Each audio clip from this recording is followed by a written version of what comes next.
देश के प्रधानमंत्री झूठ बोलना बंद करो, देश की सुरक्षा करो। पाकिस्तान से आतंकवादी आज भी हमारे देश में आते हैं। 1 लाख वैकेंसी है, 1 लाख फौजियों की जरूरत है भारत को, और देश के प्रधानमंत्री कह रहे हैं कि 45,000 को हम नौकरी देंगे, 4 साल के बाद उनको निकाल देंगे, 25% को दोबारा फौज में लिया जाएगा। उस फौजी को ना डियरनेस अलाउंस मिलेगा, ना ग्रेचुइटी मिलेगा, ना मेडिकल इंश्योरेंस मिलेगा।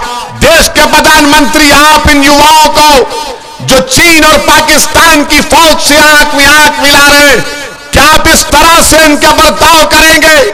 क्या इनकी कुर्बानी को आप रायगा जाने देंगे?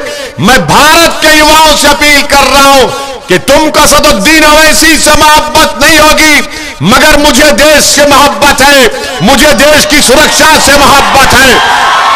मैं नहीं चाहता कि चीन और पाकिस्तान भारत के लिए खतरा है। मैं मानता हूं हमको अपने सिपाहियों को मजबूत करना है। देश के प्रधानमंत्री, आपको किसने अख्तियार दिया? कौन आपने इस तरह का फैसला आपने ले लिया जो देश की सुरक्षा से आप खिलवाड़ कर रहे हैं? देश के प्रधानमंत्री सुनो, चीन की फौज भारत की जमीन पर बैठी हुई है। पाकिस्तान से आतंकवादी आज भी हमारे देश में आते हैं। हमारी लोकतंत्र को खुदा ना खास्ता कहीं खतरा मुस्तकबिल में ना पैदा हो जाए। चीन से खतरा, पाकिस्तान से खतरा भारत के अतराफ में घेरा हुआ है, मगर देश के प्रधानमंत्री पैसे बचा रहे, पैसे बचा रहे हैं। लानत है तुम्हारी इस पॉलिसी पर देश के प्रधानमंत्री।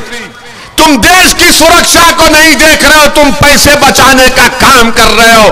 अरे देश की सुरक्षा के लिए अगर पैसे क्या, अगर पैसे नहीं है तो भी देश की सरकार को पैसे निकाल कर देश की सुरक्षा करनी चाहिए। मगर प्रधानमंत्री, क्योंकि उनकी सरकार ने 8 साल में देश की इकोनॉमी को बर्बाद कर दिया, बर्बाद कर दिया।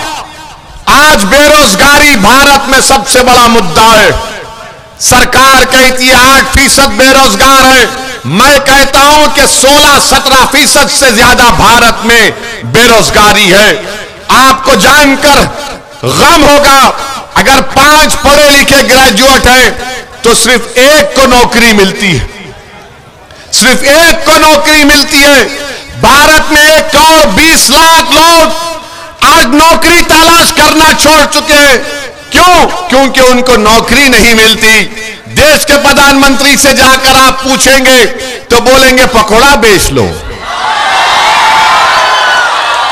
2015 में मोदी ने कहा था कि मैं 2022 में 10 करोड़ नौकरियां दूंगा। Make in India, startup India, skill India, run India, sit India, क्या क्या कहा था। कितनी नौकरियां दी आपने? आज देश के प्रधानमंत्री कह रहे हैं कि 2024 तक भाजपा 10 लाख नौकरियां देंगी। अरे देश के प्रधानमंत्री, क्यों झूठ बोल रहे हैं आप? क्यों झूठ बोल रहे हैं? क्या फरवरी 2022 में पार्लियामेंट के क्वेश्चन में ministry of personal Jitendra Singh ने जवाब दिया था? कितनी नौकरियां आपने दी? आपने जवाब में कहा था 8 लाख वैकेंसी है, और आपने 8 साल में सिर्फ 70,000 नौकरियां गवर्नमेंट ऑफ इंडिया में दी। आप बताइए 2 साल में 10 लाख नौकरियां कहां से देंगे? 10 लाख नौकरियां नहीं है भारत सरकार के पास। भारत सरकार के पास 55 लाख नौकरियां हैं। देश के प्रधानमंत्री पैसा बचाना चाह रहे हैं। अरे युवा बेरोजगार हो गया है, गरीबी उसका मुकद्दर बन चुका है, कीमतें आसमान को छू रही हैं, पेट्रोल डीजल कहां कहां कितना बढ़ता जा रहा है, मगर देश के प्रधानमंत्री को इसकी फिक्र नहीं है। याद रखिए, जब आप वोट देंगे, भाजपा को हराएंगे यहां से, तो देश के प्रधानमंत्री को तब मालूम होगा कि अब चाय बेचने की बात अब मैं नहीं कर सकता, रोजगार देना पड़ेगा। मेरे अजीज दोस्तों और बुजुर्गों, आप देखते हैं कि टीवी पर ये मोदी के चहीतों को बिठाया जाता है, फौज से रिटायर लोग बैठते हैं।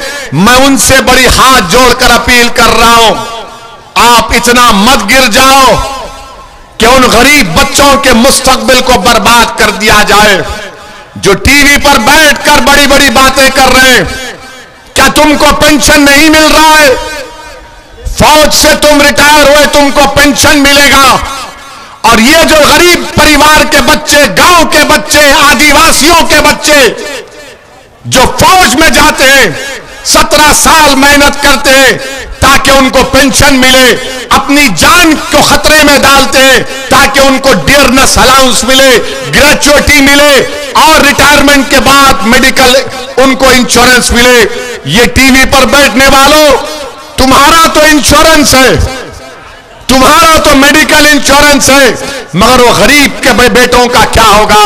मेरे अजीज दोस्तों और बुजुर्गों, ये गलत पॉलिसियां देश के प्रधानमंत्री कर रहे हैं। और आज आप देखते हैं कि भारत का नौजवान आज इनके गलत फैसलों की वजह से गुस्से में है।